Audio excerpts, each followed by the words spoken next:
Welcome to another edition of James Review's Blending Room Single Origin Portfolio on the week commencing January the 27th, 2025.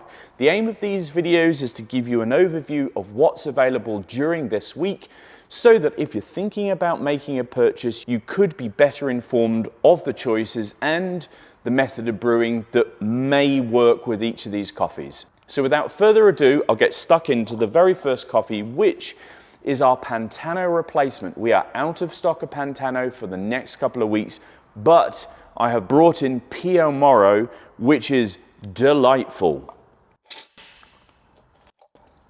It has a wonderful orange expression. It's a little Seville orange-like. There's a bit of orange peel.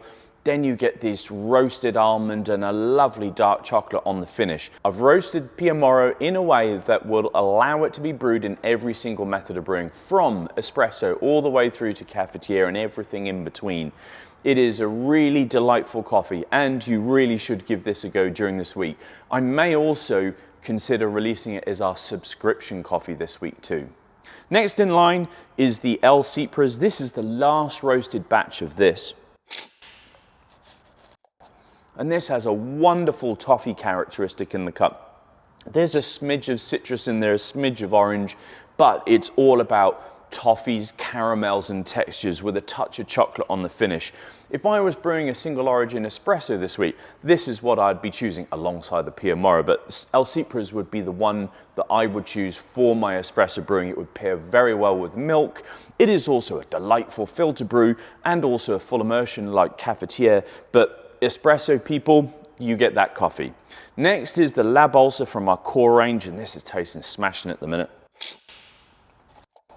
It's all about cherry, creamy, chocolates in there.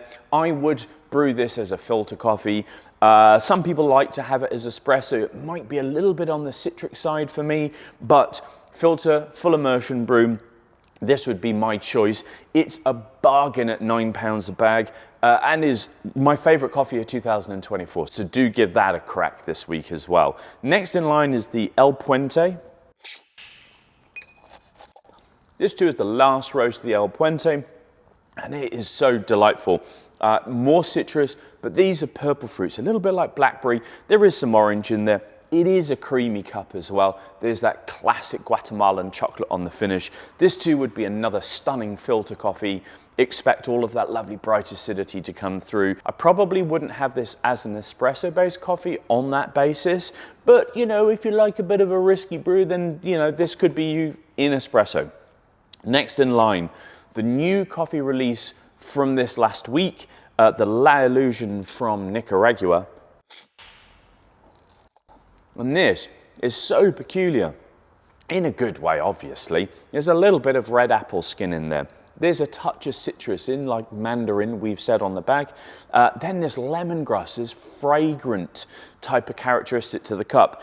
And then a bit of toffee and a bit of milk chocolate on the finish. I think this would perform best in a filter brew, so something that has used a filter paper that gives a great degree of dilution. That's where this coffee would sing. It's maybe a touch light in body for espresso drinkers or stovetop mocha pot, but if you wanted something a little bit more punchy, maybe an AeroPress for this one. That would be pretty good as well. Next in line is Veronica Mago. Wow. So, stone fruits, purple and brown stone fruits. Lots of prevalent sweetness in this. It's a light medium body. There's lovely syrupy texture in there. The fruit characteristics are all stewed, and it's just so sweet. Again, like the La Illusion, this is a fantastic filter brew. There are a few people who have been brewing this through espresso machine and have given me some wonderful feedback. Be mindful that the beans are very, very dense, so your grinder might need to do a little bit of extra work. I would have this as a filter coffee, mind, because it's just so stunning. Now, last on the list is the Inzovu from Rwanda. This is a washed red Bourbon, and what it does is lovely bright acidity and then sweet brown sugars on the finish.